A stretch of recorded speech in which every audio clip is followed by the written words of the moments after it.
Hey guys, welcome to government jobs Gyan YouTube channel. Guys, आज की इस वीडियो में हम बात करेंगे यूपी पुलिस एसआई और एएसआई के new recruitment notification online form apply process के बारे में। जी हाँ दोस्तों, उत्तर प्रदेश पुलिस भर्ती एवं प्रोन्नति बोर्ड ने यहाँ पर यूपी पुलिस के अंतर्गत सब इंस्पेक्टर और असिस्टेंट सब इंस्पेक्टर के 537 खाली पदों को भरने के लिए नोटिफिकेशन रिलीज कर दिया है। कैसे आप इस भर्ती में पार्टिसिपेट करने के लिए अपने फॉर्म अप्लाई कर सकते हो बिना कोई मिस्टेक किए हुए, इसकी पूरी जानकारी हम आपको step by step one time registration से लेकर प्रिंट तक इस वीडियो में देंगे। बस आपको इस वीडियो को स्किप के बिना शुरू से लेकर एंड तक देखना है। उसके बाद वीडियो पसंद आए तो इसे लाइक और शेयर कर दें। चैनल पर नए हो तो इसे सब्सक्राइब कर लें। साथ ही साथ आपको फॉर्म अप्लाई करते हुए जो जो भी प्रॉब्लम फेस हो रही है उन सभी का हल आपको इस वीडियो में मिल जाएगा। कैसे यहाँ पर आपको अपनी क्वालिफिकेशन की डिटेल देनी है, लाइव फोटो आपको कैसे कैप्चर करना है, सिग्नेचर आपको अपने कैसे अपलोड करने हैं, डॉक्यूमेंट आपको अपने कैसे अपलोड करने हैं, कौन सा डॉक्यूमेंट आपको कितने केबी में अपलोड करना है, पूरी जानकारी आपको इस वीडियो में दी जाएगी। बस आपको एंड तक हमारे साथ इस वीडियो में बने रहना है। तो बिना कोई वक्त गंवाए चलिए शुरू करते हैं। आपको इस वीडियो के डिस्क्रिप्शन बॉक्स में हमारी वेबसाइट IND-sarkari-naukri.in के इस पेज का लिंक मिल जाएगा। यहाँ पर आपको इस भर्ती के रिगार्डिंग सभी डिटेल्स प्रोवाइड कर दी गई है। Uttar Pradesh police recruitment and promotion board ने यहाँ पर sub inspector confidential, assistant sub inspector clerk, assistant sub inspector accounts के 537 खाली पदों को भरने के लिए नोटिफिकेशन रिलीज कर दिया है। यहाँ पर आप 20 दिसंबर 2025 से 19 जनवरी 2026 तक अपने फॉर्म अप्लाई कर सकते हो। आकर्षक सैलरी पैकेज यहाँ पर आपको प्रोवाइड कराया जा रहा है।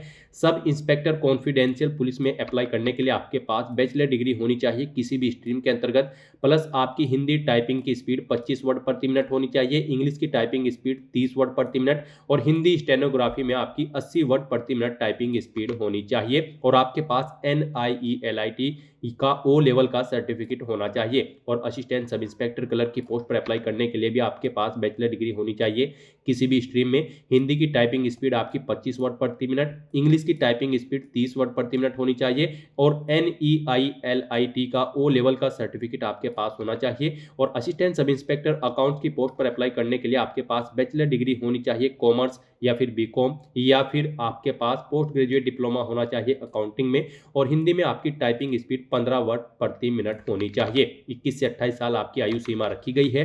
अनरिजर्व OBC EWS के लिए 500 रुपये फीस है, SC ST के लिए 400 रुपये फीस है। और यहाँ पर फीस का अमाउंट आप ऑनलाइन मोड से जमा करा सकते हो। सिलेक्शन आपका online written test, physical test और टाइपिंग टेस्ट के आधार पर होगा।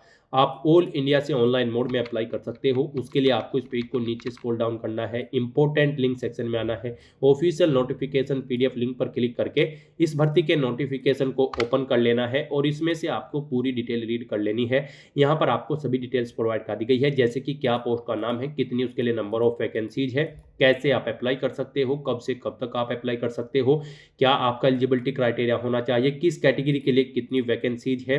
यहाँ पर सभी जानकारी आपको इस नोटिफिकेशन में दे दी गई है। आप सभी डिटेल्स यहाँ से रीड आउट करें, उसके बाद अपने फॉर्म अप्लाई कर लें। फॉर्म अप्लाई करने के लिए भी आपको हमारी वेबसाइट के इसी पेज पर ही अप्लाई ऑनलाइन का लिंक दिया गया है। जैसे ही आप इस लिंक पर क्लिक करेंगे आपके सामने उत्तर प्रदेश पुलिस भर्ती एवं प्रोन्नति बोर्ड का ये पोर्टल ओपन होगा। गाइड, यहाँ पर आने के बाद आपको इन जनरल इंस्ट्रक्शंस को केयरफुली रीड करना है। उसके बाद आपको यहाँ पर ओके के इस ऑप्शन पर क्लिक करना है, फिर आपके सामने ये वेबसाइट ओपन हो जाएगी। यहाँ पर अगर आपने पहले से रजिस्ट्रेशन कर रखा है तो आपको लॉगिन करके अपना फॉर्म अप्लाई कर लेना है। लॉगिन करने के लिए यहाँ पर आपके पास 3 ऑप्शन है। आप यहाँ पर login with account, login with Aadhaar ID या फिर login with DigiLocker option का यूज करते हुए लॉगिन करके अपना फॉर्म अप्लाई कर सकते हो। और गाइज, अगर आप इस पोर्टल के थ्रू किसी भी भर्ती के लिए फर्स्ट टाइम अप्लाई करने जा रहे हो तो सबसे पहले यहाँ पर आपको अपना वन टाइम रजिस्ट्रेशन करना होगा। उसके लिए आपको for new users create your one time registration OTR account के इस सेक्शन में आना है। और यहाँ पर आने के बाद आपको रजिस्टर हियर के इस ऑप्शन पर क्लिक करना है।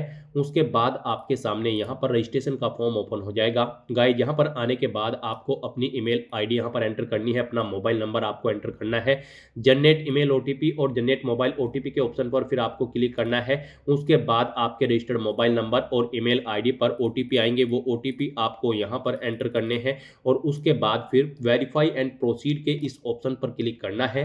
इस तरह से यहाँ पर आपका मोबाइल नंबर और ईमेल ID सक्सेसफुली वेरीफाई हो जाएगी।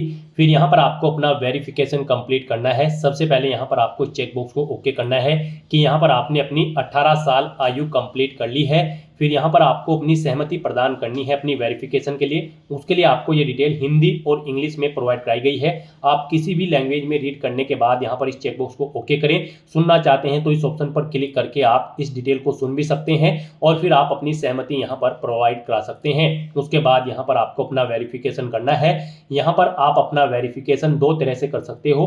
आप आधार के थ्रू अपना वेरिफिकेशन कर सकते हो या फिर डिजी लॉकर के थ्रू आप अपना वेरिफिकेशन यहाँ पर कर सकते हो। और अगर आपके पास आधार और डिजी लॉकर नहीं है तो इनके बिना भी यहाँ पर आप अपना रजिस्ट्रेशन कर सकते हो। उसके लिए आपको I am not currently registered with Aadhaar और डिजी लॉकर के ऑप्शन पर क्लिक करना है और अपनी डिटेल्स यहाँ पर आपको मैन्युअली एंटर करते हुए अपनी वेरिफिकेशन यहाँ पर कंप्लीट कर लेनी होगी, अपना रजिस्ट्रेशन करना होगा।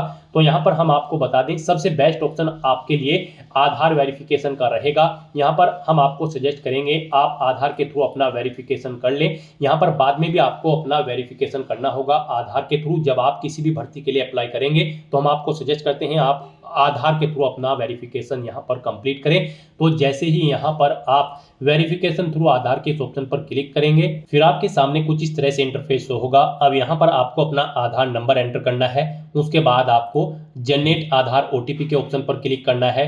फिर आपके रजिस्टर्ड मोबाइल नंबर पर एक ओटीपी आएगा जिससे आपका आधार कार्ड लिंक है। वो ओटीपी आपको यहाँ पर एंटर करना है और फिर गाइज आपको वेरीफाई एंड प्रोसीड के इस ऑप्शन पर क्लिक करते हुए आधार के थ्रू अपना वेरिफिकेशन कंप्लीट कर लेना है। इस तरह से यहाँ पर आपका आधार वेरिफिकेशन सक्सेसफुली कंप्लीट हो जाएगा। फिर यहाँ पर आपको अपनी नेशनलिटी सिलेक्ट कर लेनी है इंडिया।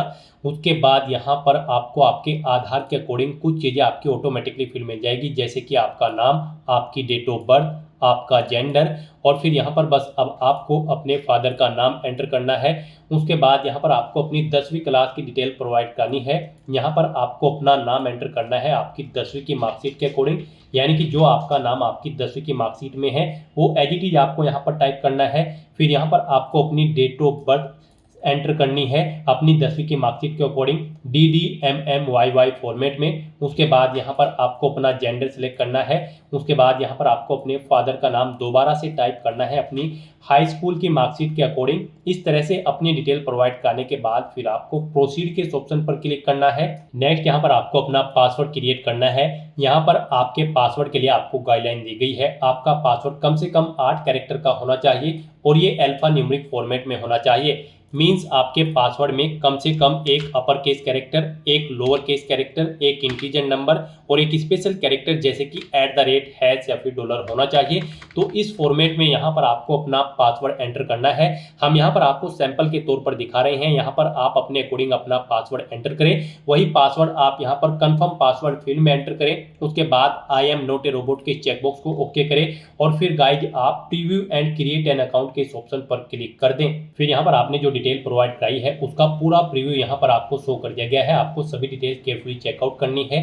कहीं पर कोई मिस्टेक है तो आप एडिट बटन पर क्लिक करके एडिट कर सकते हो, नहीं तो यहाँ पर बस अब आपको इस चेकबॉक्स को ओके करना है और फिर गाइड क्रिएट एन अकाउंट के इस ऑप्शन पर क्लिक कर देना है। फिर आपके सामने मैसेज शो होगा कि यहाँ पर खाता बनाने के बाद आप अपना ईमेल आईडी और मोबाइल नंबर कभी भी चेंज नहीं कर पाओगे अगर यहाँ पर आप प्रोसीड ऑप्शन पर क्लिक कर देते हैं।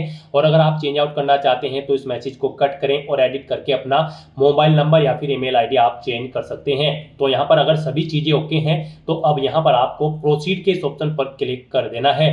इस तरह से यहाँ पर आपका यूपी पुलिस की इस वेबसाइट पर 1 टाइम रजिस्ट्रेशन सक्सेसफुली कंप्लीट हो चुका है। अब यहाँ पर आपको लॉगिन करने के लिए 3 ऑप्शन दिए गए हैं। आप यहाँ पर इनमें से किसी का भी यूज करते हुए अपने डैशबोर्ड में लॉगिन करके यूपी पुलिस की आने वाली भर्तियों के लिए अपना फॉर्म अप्लाई कर सकते हो। इन फ्यूचर में जो भी भर्तियां आएंगी बस यहाँ पर अब आपको इन तीनों ऑप्शन में से किसी भी ऑप्शन का यूज करते हुए लॉगिन करके अपने फॉर्म अप्लाई कर लेने हैं। यहाँ पर आप लॉगिन विद अकाउंट के ऑप्शन पर क्लिक करके लॉगिन कर सकते हो। लॉगिन विद आधार आईडी के थ्रू आप लॉगिन कर सकते हैं या फिर आप third option login with DigiLocker option का क्लिक करते हुए भी अपने डैशबोर्ड में लॉगिन करके अपने फॉर्म अप्लाई कर सकते हो।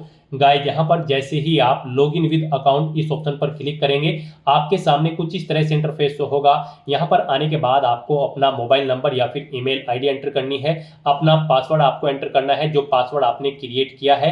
फिर यहाँ पर आपको I am not a robot के चेकबॉक्स को ओके करना है और उसके बाद आपको लॉगिन के इस ऑप्शन पर क्लिक करते हुए अपने डैशबोर्ड में लॉगिन कर लेना है। लॉगिन ऑप्शन पर क्लिक करते ही आपके सामने 2 फैक्टर ऑथेंटिकेशन का ये मोड ओपन होगा। अब यहाँ पर आपको 2 ऑप्शन दिए गए हैं। यहाँ पर आप सेंड ओटीपी टू ईमेल के ऑप्शन पर क्लिक करें, आपकी ईमेल पर एक ओटीपी जाएगा, वो ओटीपी आप यहाँ पर एंटर करें और फिर लॉगिन के ऑप्शन पर क्लिक करते हुए अपने डैशबोर्ड में लॉगिन कर ले। या फिर जो सेकंड ऑप्शन है वो यहाँ पर सेंड ओटीपी टू फोन का है, आप इस ऑप्शन पर क्लिक करें, आपके मोबाइल नंबर पर एक ओटीपी जाएगा, वो ओटीपी आप यहाँ पर एंटर करें और फिर आप लॉगिन के इस ऑप्शन पर क्लिक करते हुए अपने डैशबोर्ड में लॉगिन कर ले। लॉगिन करने के बाद आपके सामने आपका डैशबोर्ड कुछ इस तरह से शो होगा। यहाँ पर आपको कुछ जनरल इंस्ट्रक्शंस दी गई हैं। फॉर्म अप्लाई करने से पहले आपको इन्हें केयरफुली रीड करना है। उसके बाद गाइज आपको यहाँ पर ऑनलाइन एप्लीकेशन की ये टैब दी गई है और एक दूसरी टैब भी दी गई है ऑनलाइन एप्लीकेशन की। आपको इनमें से किसी पर भी क्लिक करना है। फिर आपके सामने कुछ इस तरह से इंटरफेस ओपन होगा। अब यहाँ पर आपको पुलिस उप निरीक्षक गोपनीय, पुलिस उप निरीक्षक लिपिक एवं पुलिस सहायक उप निरीक्षक लेखा के पदों पर सीधी भर्ती 2025 डायरेक्ट रिक्रूटमेंट 2025 के इस सेक्शन में आना है। यहाँ पर आने के बाद आपको इस चेकबॉक्स को ओके करना है और उसके बाद गाइड अप्लाई के इस ऑप्शन पर क्लिक करते हुए अपना फॉर्म अप्लाई करना है यूपी पुलिस एसआई और एएसआई की इस भर्ती पर अप्लाई करने के लिए। अब यहाँ पर आपको अपनी पर्सनल डिटेल प्रोवाइड करनी है। कुछ डिटेल यहाँ पर आपको आपकी ऑटोमेटिकली फिर मिलेगी जो कि आपके ओटीआर से फैच कर ली गई है। यहाँ पर बस अब आपको अपनी मदर का नाम एंटर करना है। उसके बाद यहाँ पर आपको अपना मैरिटल स्टेटस सेलेक्ट कर लेना है, आप मैरिड हो या फिर अनमैरिड या फिर डाइवोर्स। उसके बाद आपसे पूछा गया है कि क्या आप उत्तर प्रदेश के मूल निवासी हैं, अगर हैं तो आप यस ऑप्शन सेलेक्ट करेंगे। उसके बाद यहाँ पर आप अपनी डिटेल प्रोवाइड कराएंगे। यहाँ पर मूल निवास यानी कि डोमिसाइल प्रमाण पत्र जारी करने वाले जिले का नाम आपको सेलेक्ट करना है, यानी कि किस डिस्ट्रिक्ट का आपके पास डोमिसाइल है उस डिस्ट्रिक्ट का नाम यहाँ पर आपको सेलेक्ट करना है।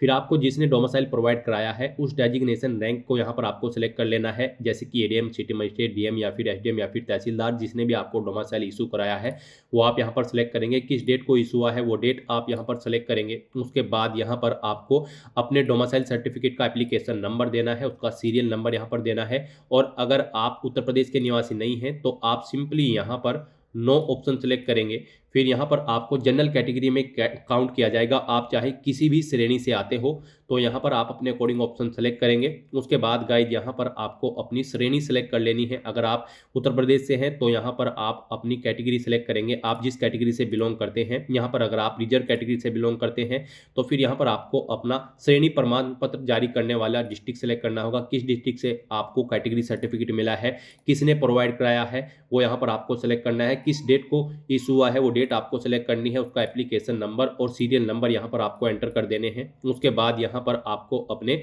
एड्रेस की डिटेल प्रोवाइड करनी है। यहाँ पर आपको सबसे पहले अपना कोरोस्पोंडेंस एड्रेस एंटर करना है, यहाँ पर आप अपना कोरोस्पोंडेंस एड्रेस एंटर करें। उसके बाद यहाँ पर आप अपना परमानेंट एड्रेस एंटर कर दें और अगर आपका परमानेंट एड्रेस आपके कोरोस्पोंडेंस एड्रेस के अकॉर्डिंग सेम है तो आप इस चेकबॉक्स को ओके कर देंगे, ऑटोमेटिकली आपका परमानेंट एड्रेस आपके कोरोस्पोंडेंस एड्रेस के अकॉर्डिंग फिल हो जाएगा।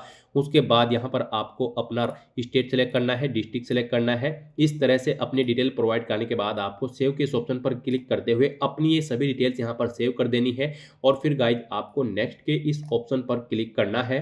नेक्स्ट यहाँ पर आपको अपनी कुछ और डिटेल प्रोवाइड करनी है। यहाँ पर आपसे पूछा गया है कि क्या आप स्वतंत्रता संग्राम सेनानी के आश्रित हैं, अगर हैं तो आप यस ऑप्शन सेलेक्ट करेंगे और उसकी डिटेल देंगे, जैसे कि स्वतंत्रता संग्राम सेनानी आश्रित प्रमाण पत्र जारी करने वाले जिले का नाम आपको सिलेक्ट करना होगा, जिस जिले से आपके पास सर्टिफिकेट है, कब इशू हुआ है वो डेट आपको सिलेक्ट करनी है, उसका सीरियल नंबर यहाँ पर आपको देना है, किस अथॉरिटी ने दिया है उसका नाम यहाँ पर आपको देना है। नहीं है आप तो आप नो ऑप्शन सेलेक्ट करेंगे। फिर आपसे ऐसे पूछा गया है कि क्या आप यहाँ पर ई एक्स सर्विस मैन हैं, अगर हैं तो यस करें और की डिटेल दें, नहीं है तो नो ऑप्शन सेलेक्ट करें। फिर आपसे पूछा गया कि क्या आप उत्तर प्रदेश के राज्य के कर्मचारी हैं और आपके पास अपेक्षित प्रमाण पत्र है, अगर है तो आप यस करेंगे और उसकी डिटेल देंगे, नहीं है तो आप नो ऑप्शन सेलेक्ट करेंगे। इस तरह से अपनी डिटेल प्रोवाइड करने के बाद फिर आपको सेव के इस ऑप्शन पर क्लिक करते हुए अपनी डिटेल सेव कर देनी है और उसके बाद फिर आपको नेक्स्ट के इस ऑप्शन पर क्लिक करना है। नेक्स्ट यहाँ पर आपको अपनी एजुकेशनल क्वालिफिकेशन की डिटेल प्रोवाइड करनी है। गाइस यहाँ पर अगर आप इस भर्ती में सब इंस्पेक्टर कॉन्फिडेंशियल पोस्ट के लिए अप्लाई करते हैं तो आपके पास बैचलर डिग्री होनी चाहिए किसी भी स्ट्रीम के अंतर्गत या फिर इसके इक्विवेलेंट क्वालिफिकेशन होनी चाहिए और आपके पास ओ लेवल का DOEACC का या फिर NIELIT का डिप्लोमा यहाँ पर होना चाहिए या फिर इसके इक्विवेलेंट क्वालिफिकेशन होनी चाहिए। और अगर आप असिस्टेंट सब इंस्पेक्टर मिनिस्ट्रियल की पोस्ट के लिए अप्लाई करते हैं ASI मिनिस्ट्रियल के, तो आपके पास बैचलर डिग्री डिग्री होनी चाहिए किसी भी रिलेवेंट डिसिप्लिन के अंतर्गत या फिर इसके इक्विवेलेंट क्वालिफिकेशन आपके पास होना चाहिए और आपके पास ओ लेवल का DOEACC का डिप्लोमा या फिर NIELIT का या फिर इसके इक्विवेलेंट क्वालिफिकेशन आपके पास होनी चाहिए। और अगर आप असिस्टेंट सब इंस्पेक्टर अकाउंट्स की पोस्ट के लिए अप्लाई करना चाहते हैं तो आपके पास बैचलर डिग्री होनी चाहिए कॉमर्स में या फिर आपके पास पोस्ट ग्रेजुएट डिप्लोमा होना चाहिए अकाउंटेंसी में या फिर इसके इक्विवेलेंट क्वालिफिकेशन आपके पास होनी चाहिए और आपके पास ओ लेवल का DOEACC का डिप्लोमा या फिर NIELIT का डिप्लोमा होना चाहिए या फिर इसके इक्विवेलेंट क्वालिफिकेशन आपके पास होनी चाहिए। तो यहाँ पर आप जिस भी पोस्ट के लिए अप्लाई करना चाहते हैं उसके अकॉर्डिंग यहाँ पर आपको अपनी क्वालिफिकेशन की डिटेल 1 बाय 1 करके यहाँ पर देनी होगी। इसमें गाइड यहाँ पर आपको सबसे पहले अपनी 10वीं क्लास की डिटेल प्रोवाइड करनी है। यहाँ पर आप 10th स्टैंडर्ड और इक्विवेलेंट इस ऑप्शन पर क्लिक करेंगे और अपनी 10वीं क्लास की डिटेल प्रोवाइड कराएंगे। उसके बाद ऐसे ही आपको 12वीं पर क्लिक करना है, फिर बैचलर डिग्री, फिर अगर आपके पास बैचलर डिग्री कॉमर्स में है तो इस पर आप क्लिक करेंगे। ओ लेवल के सर्टिफिकेट की आपको डिटेल देनी है जो कि आपके पास DOECC या फिर NIELIT का है तो आप इस ऑप्शन पर क्लिक करके उसकी डिटेल देंगे। पोस्ट ग्रेजुएट डिप्लोमा है आपके पास अकाउंटिंग में तो आप इस ऑप्शन पर क्लिक करके उसकी डिटेल प्रोवाइड कराएंगे। तो इस तरह से यहाँ पर आपको 1 बाय 1 करके इन ऑप्शन पर क्लिक करते हुए अपनी एजुकेशनल क्वालिफिकेशन की डिटेल प्रोवाइड कर देनी है। जो क्वालिफिकेशन आपके पास है उसकी डिटेल यहाँ पर आपको देनी होगी। 10वीं 12वीं और ग्रेजुएशन की डिटेल यहाँ पर सभी कैंडिडेट्स को प्रोवाइड करनी है। तो पहले आप 10वीं के इस ऑप्शन पर क्लिक करेंगे। अगर आपने इस पोर्टल के थ्रू पहले से भी किसी भर्ती के लिए अप्लाई कर रखा होगा तो आपको 10वीं क्लास की डिटेल यहाँ पर ऑटोमेटिकली एडिट मिलेगी। आप उसमें एडिट करना चाहते हैं तो एडिट कर पाएंगे। अगर आप फर्स्ट टाइम अप्लाई कर रहे हैं तो यहाँ पर आप अपनी 10वीं क्लास की डिटेल प्रोवाइड कर देंगे। तो अब यहाँ पर आप 10th स्टैंडर्ड और इक्विवेलेंट के इस ऑप्शन पर क्लिक करें और अपनी 10वीं क्लास की डिटेल प्रोवाइड कराएं। गाइस यहाँ पर अगर आपने इस पोर्टल के थ्रू पहले भी किसी भर्ती के लिए अप्लाई किया है यूपी पुलिस की तो यहाँ पर आपको आपकी 10वीं क्लास की डिटेल ऑटोमेटिकली एडिट मिलेगी। अगर आप इसमें कुछ एडिट करना चाहते हैं तो पेंसिल के इस ऑप्शन पर क्लिक करके आप एडिट कर सकते हैं।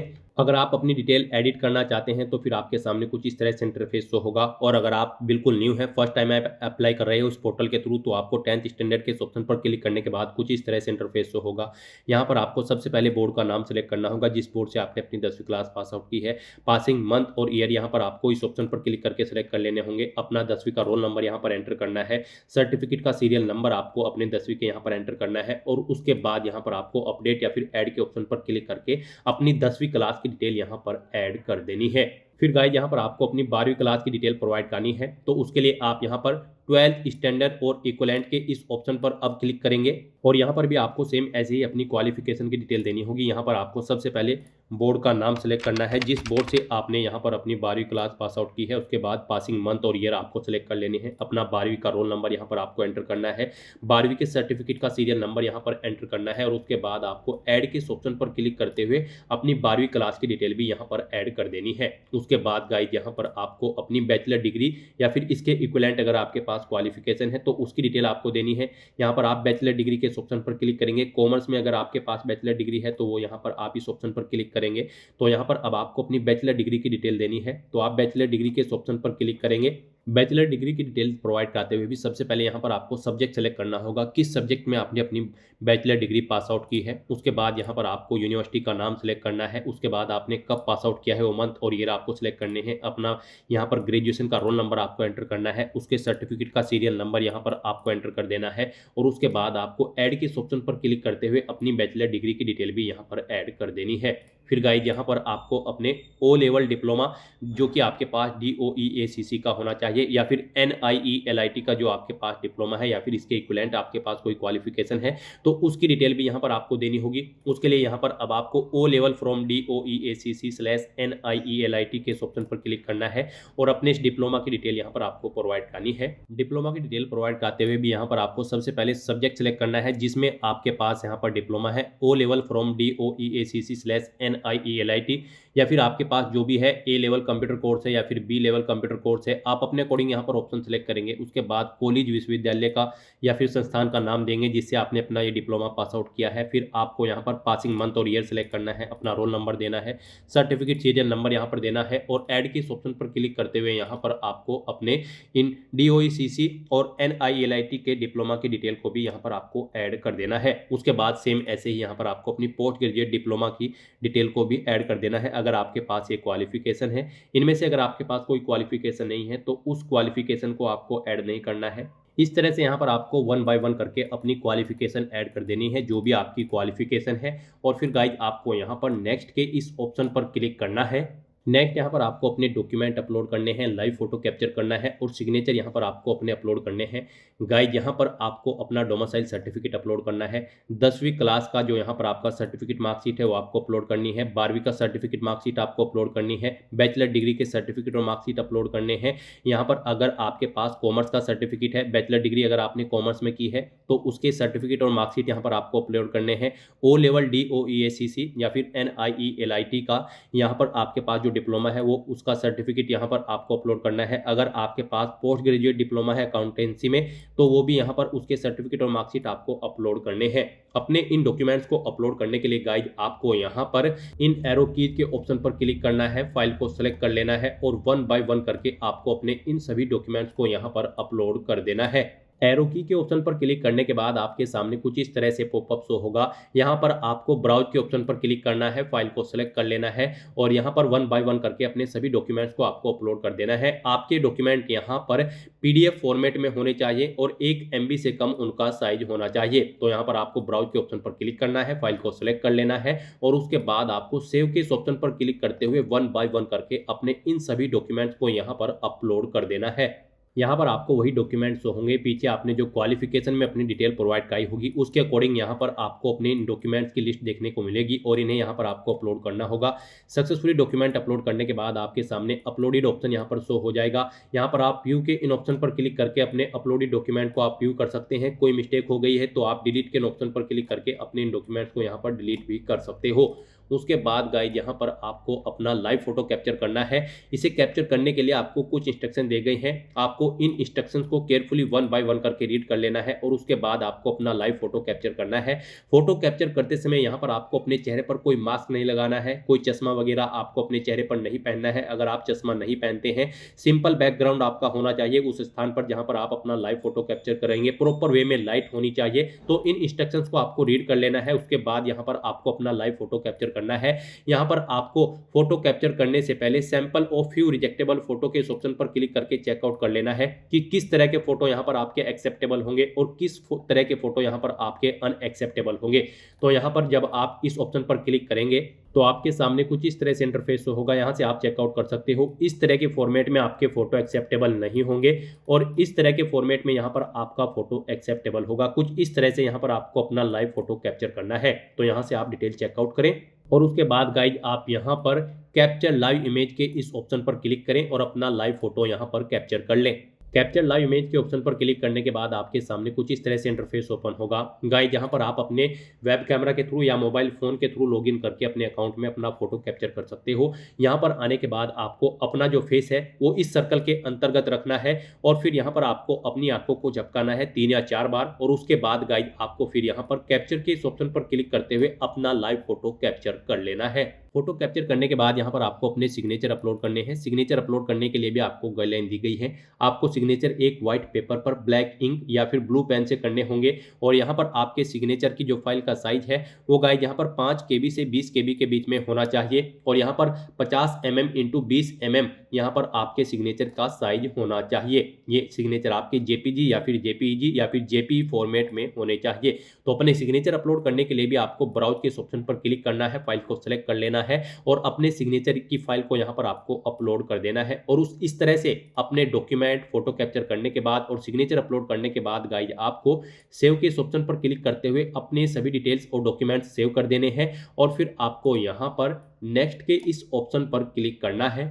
नेक्स्ट यहाँ पर आपको अपनी पोस्ट प्रेफरेंस देनी है। यहाँ पर आप जिस पोस्ट को जिस नंबर पर प्रेफरेंस देना चाहते हैं उसके सामने उसी नंबर पर प्लस के इस ऑप्शन पर क्लिक करेंगे। मान लीजिए आप यहाँ पर असिस्टेंट सब इंस्पेक्टर मिनिस्ट्रियल को फर्स्ट नंबर पर प्रेफरेंस देना चाहते हैं तो इसके सामने आप प्लस के इस ऑप्शन पर फर्स्ट नंबर पर क्लिक करेंगे और यहाँ पर आप जिस पोस्ट को जिस नंबर पर प्रेफरेंस देना चाहते हैं उसके सामने उसी नंबर पर क्लिक करके वन बाय वन करके आप अपनी सभी पोस्ट इस सेकंड बॉक्स में ऐड कर देंगे। उसके बाद यहाँ पर आपको इस चेकबॉक्स को ओके करना है। फिर यहाँ पर आपको अपनी कुछ और डिटेल्स प्रोवाइड करनी है। यहाँ पर आपको प्रेफरेंशियल क्वालिफिकेशन की डिटेल प्रोवाइड करनी है। यहाँ पर अगर आपके पास टेरिटोरियल आर्मी में न्यूनतम 2 वर्ष तक आपने सेवा की है तो आपको यहाँ पर प्रेफरेंस दिया जाएगा इस पोस्ट पर। अगर की है तो आप यस करेंगे और फिर उसकी डिटेल देंगे। यहाँ पर आप अपनी सेवा प्रमाण पत्र अपलोड करेंगे। आपको ये डॉक्यूमेंट अपना पीडीएफ फॉर्मेट में 1024 केबी से कम में अपलोड करना होगा। उसके लिए गाइस आपको ब्राउज के ऑप्शन पर क्लिक करना है, फाइल को सिलेक्ट कर लेना है और अपना डॉक्यूमेंट यहाँ पर आपको अपलोड कर देना है। और अगर आपके पास यहाँ पर ये प्रमाण पत्र नहीं है तो आप सिंपली नो ऑप्शन सिलेक्ट करेंगे। यहाँ पर गाइस अगर आपके पास ये क्वालिफिकेशन है तो अच्छी बात है, आपको प्रेफरेंस दिया जाएगा, नहीं है तो कोई बात नहीं, आप नो के ऑप्शन पर क्लिक कर दे। फिर ऐसे ही आपसे पूछा गया है कि क्या आपके पास एनसीसी का बी सर्टिफिकेट है, अगर है तो आप यस करेंगे, उसे अपलोड करेंगे, नहीं तो नो ऑप्शन सेलेक्ट करेंगे। फिर आपसे पूछा गया है कि क्या आपने विश्वविद्यालय अनुदान आयोग द्वारा मान्यता प्राप्त किसी संस्थान या कॉलेज या फिर विश्वविद्यालय से कानून में स्नातक की डिग्री प्राप्त की है, अगर की है तो यस करें और उसे अपलोड करें, नहीं तो नो ऑप्शन सेलेक्ट करें। फिर आपसे पूछा गया है कि क्या आपके पास DOEACC या फिर NIELIT से सोसाइटी से उच्च स्तर का प्रमाण पत्र है या सरकार द्वारा मान्यता प्राप्त कंप्यूटर एप्लीकेशन या फिर टेक्नोलॉजी में स्नातक या उससे उच्च डिग्री है, तो यहाँ पर आपको यस ऑप्शन सेलेक्ट करना है और उसे अपने डॉक्यूमेंट को अपलोड करना है, नहीं है तो आप नो ऑप्शन सेलेक्ट करेंगे। इसके बाद यहाँ पर आपको डिक्लेरेशन सेक्शन में आना है, इन सभी डिटेल्स को रीड आउट करके इन चेक बॉक्सेस को आपको 1 बाय 1 करके ओके करना है। उसके बाद यहाँ पर आपको अपनी कुछ एडिशनल डिटेल्स प्रोवाइड करनी है। यहाँ पर आपसे पूछा गया है कि क्या आप विधि द्वारा स्थापित किसी भी न्यायालय द्वारा कभी भी दोषी नहीं ठहराए गए हैं, तो यहाँ पर आपको यस ऑप्शन सेलेक्ट करना है अगर आप दोषी नहीं हैं, अगर हैं तो आप यस नो ऑप्शन सेलेक्ट करेंगे। इस तरह से यहाँ पर आपको डिटेल्स रीड आउट करनी है और अपनी डिटेल देनी है। क्या आपको कभी राजकीय सेवा से बर्खास्त या निष्कासित नहीं किया गया है, ना ही आपकी सेवाओं को परीक्षा विधि अवधि के दौरान समाप्त किया गया है, तो यहाँ पर आप यस या नो अपने अकॉर्डिंग ऑप्शन सेलेक्ट करेंगे। फिर यहाँ पर आपको अपनी डिटेल्स रीड आउट करनी है और इनके आंसर आपको यस या नो में प्रोवाइड करा देने हैं। उसके बाद आपको इस पेज को नीचे स्क्रॉल डाउन करना है। फिर गाइस यहाँ पर आपको अपना पहले सेंटर करना है और उसके बाद आपको प्रीव्यू एप्लीकेशन के इस ऑप्शन पर क्लिक करना है। फिर यहाँ पर आपको आपके पूरे एप्लीकेशन फॉर्म का प्रीव्यू शो कर दिया गया है। आपको सभी डिटेल केयरफुली चेकआउट करनी है, इसे नीचे स्क्रॉल डाउन करना है, आपको इस चेकबॉक्स को ओके करना है। कहीं पर कोई मिस्टेक है तो आप एडिट के इस ऑप्शन पर क्लिक करके एडिट कर सकते हैं और अगर सभी चीज़ें ओके हैं तो बस यहाँ पर अब आपको सबमिट के इस ऑप्शन पर क्लिक करना है। फिर आपके सामने ये पॉपअप शो होगा। गाइस यहाँ पर अब आपको सबमिट के इस ऑप्शन पर क्लिक करना है। अब यहाँ पर आपका फॉर्म तो सबमिट हो चुका है लेकिन इसे कंसिडर आपके फीस पेमेंट के बाद ही किया जाएगा, तो यहाँ पर अब आपको आपकी कैटेगरी के अकॉर्डिंग एप्लीकेशन फीस का अमाउंट देखने को मिल जाएगा। अनरिजर्व OBC EWS के लिए 500 रुपये फीस है, SC ST के लिए 400 रुपये फीस है। तो यहाँ पर अब आपको अपनी कैटेगरी के अकॉर्डिंग एप्लीकेशन फीस का अमाउंट पे करना है। अब यहाँ पर फीस पेमेंट करने के लिए आपको पे विद SBI पे के इस ऑप्शन पर क्लिक करना है। फिर आपके सामने ये पॉपअप शो होगा, आपको डिटेल्स रीड आउट करनी है, इस चेकबॉक्स को ओके करना है और फिर गाइस आपको प्रोसीड के इस ऑप्शन पर क्लिक करना है। फिर आपके सामने फीस पेमेंट का इंटरफेस ओपन हो जाएगा। यहाँ पर आप debit card, credit card, prepaid card, net banking या फिर यूपीआई के माध्यम से अपना फीस पेमेंट कर सकते हो। यूपीआई यहाँ पर आपके लिए सबसे बेस्ट और इजी ऑप्शन रहेगा। आप यूपीआई के इस ऑप्शन पर क्लिक करें। इसमें भी आप दो तरह से अपना फीस पेमेंट कर सकते हैं, यूपीआई आईडी के थ्रू या फिर क्यूआर कोड के थ्रू। यहाँ पर अगर आप यूपीआई आईडी ऑप्शन सेलेक्ट करते हैं तो यहाँ पर आप अपनी यूपीआई आईडी एंटर करेंगे, वैलिडेट यूपीआई आईडी के ऑप्शन पर क्लिक करते हुए अपना फीस पेमेंट कर देंगे। और अगर आप क्यूआर कोड के ऑप्शन के थ्रू अपना फीस पेमेंट करना चाहते हैं तो आप यूपीआई क्यूआर कोड के इस ऑप्शन पर क्लिक करते हुए अपना फीस पेमेंट कर सकते हैं। तो आप यूपीआई क्यूआर कोड के इस ऑप्शन पर क्लिक करें और फिर पे नाउ के ऑप्शन पर क्लिक करते हुए आपके सामने ये क्यूआर कोड शो होगा। आप इसे अपने यूपीआई से स्कैन करें और अपना फीस पेमेंट कर दें। सक्सेसफुली फीस पेमेंट करने के बाद यहाँ पर आपके एप्लीकेशन फॉर्म की सभी टास्क कंप्लीट हो जाएगी, आपका फॉर्म सक्सेसफुली सबमिट हो जाएगा। उसके बाद आपको अपने एप्लीकेशन फॉर्म का एक हार्ड कॉपी प्रिंट आउट ले लेना है फ्यूचर यूज के लिए, फ्यूचर रेफरेंस के लिए, और आप अपने डैशबोर्ड में जाकर चेकआउट कर सकते हो कि आपका फॉर्म सक्सेसफुली सबमिट हो चुका है या फिर नहीं, और वहां से भी आप अपने फॉर्म का एक हार्ड कॉपी प्रिंट आउट ले सकते हैं। तो दोस्तों ऐसे आप यूपी पुलिस SI और ASI की इस भर्ती के लिए अपने फॉर्म अप्लाई कर सकते हो बिना कोई मिस्टेक किए हुए। आज की इस वीडियो में बस इतना ही। आई होप ये वीडियो आपको पसंद आई होगी। अगर पसंद आई हो तो इसे लाइक और शेयर करें, चैनल पर नए हो तो इसे सब्सक्राइब कर लें। Thanks for watching.